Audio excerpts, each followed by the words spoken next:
Tyler King alongside Evan Cooke after one heck of a dramatic end to a two-game homestand. The Fort McMurray Oil Barons come away with a 4-3 win over the Calgary Canucks in a shootout. And Evan, as dramatic as the finish to this one was, I think the theme was really how this game started out. I had the chances in the first period, 9-1 in favor of the Oil Barons. Had some great chances in the start of the second, but a combination of solid goaltending and nothing that I can qualify as anything other than bad luck prevented the Mob from scoring on some of their best offensive chance generation of the whole season. Yeah, it absolutely was. I mean, the Barons had their chances in this one. That one's pretty clear. Something kind of nice to see from them, too, is they got some of that chemistry going that they've been missing lately. They had lines that they could roll out there, and, everybody was contributing offensively at different points in the game. So that was a nice thing to see from the Oil Barons. It's been a little bit of a while since we've seen that from them.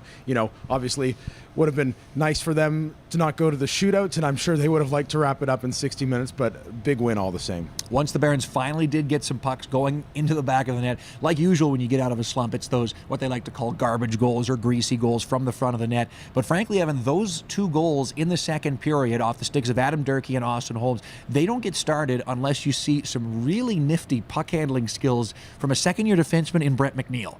Yeah, it's absolutely true. And McNeil, who we've talked about before, really in a role this year where he has to step up and lead this defense corps here in his second year.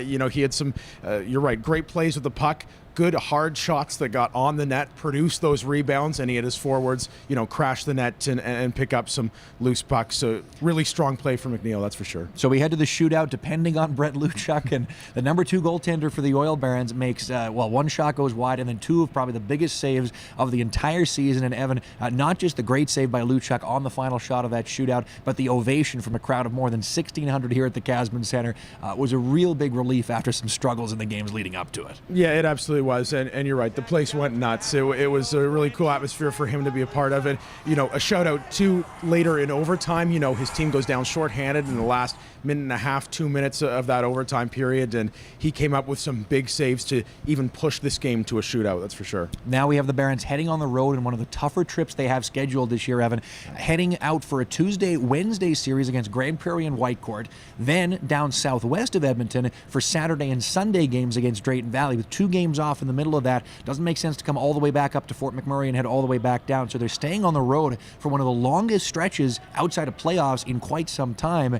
It's, to use a little bit of a generic saying, it's going to be very interesting to see how the Barons respond to that.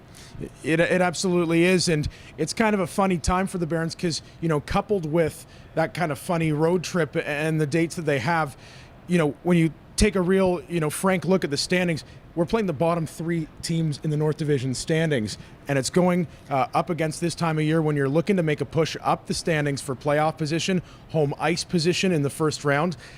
It's a big time of year for the Barons, and what better way to kick off, a real nice long road trip, and they'll get comfortable with each other off the ice, that's for sure, but we'll see the results on it because they'll be looking for some big ones. And finally, there's going to be lots of scoreboard watching coming up, Evan, as you look around the Oil Barons in the North standing. Still the same key players, but on that Saturday night after they beat the Canucks in a shootout, you end up in a situation where there isn't a lot of good news otherwise. Lloydminster comes away with a big win over Whitecourt. Somehow Bonnyville ends up with a shootout win over Brooks. So the Barons are still in a very tight battle with the Pontiacs. Lloydminster has still got a clear advantage for second place in the North, but all it comes down to is winning your games in hand. The Barons are still in that type of position. If they win games in hand, they got a great shot at taking second place. Yeah, they really do, and it's almost too bad, the schedule couldn't align that there wasn't another game with the Pontiacs here at the end of the month because, boy, that team's been rocking lately, and we saw a couple weeks ago with the Barons taking care of them in a shootout here. But you're right, those 2 Lloydminster games just becoming more important and more important when these games keep happening, on nights like tonight where both teams win and that point differential is the same, but the games remaining just keeps getting lower and lower. Well, we'll head on the road, and the Oil Barons will take on the Grand Prairie Storm Tuesday night, a 7:30 puck drop at the newly named Revolution Place in GP. Puck drop at 7:30. You can hear all the action on the voice of the Oil Barons, Chaos 91.1 at 7:15. And don't forget, Barons back at home for 2 very big games against the Lloydminster Bobcats in the final 2 days of February, the 27th and the 28th. Puck drop for both of those at 8 o'clock.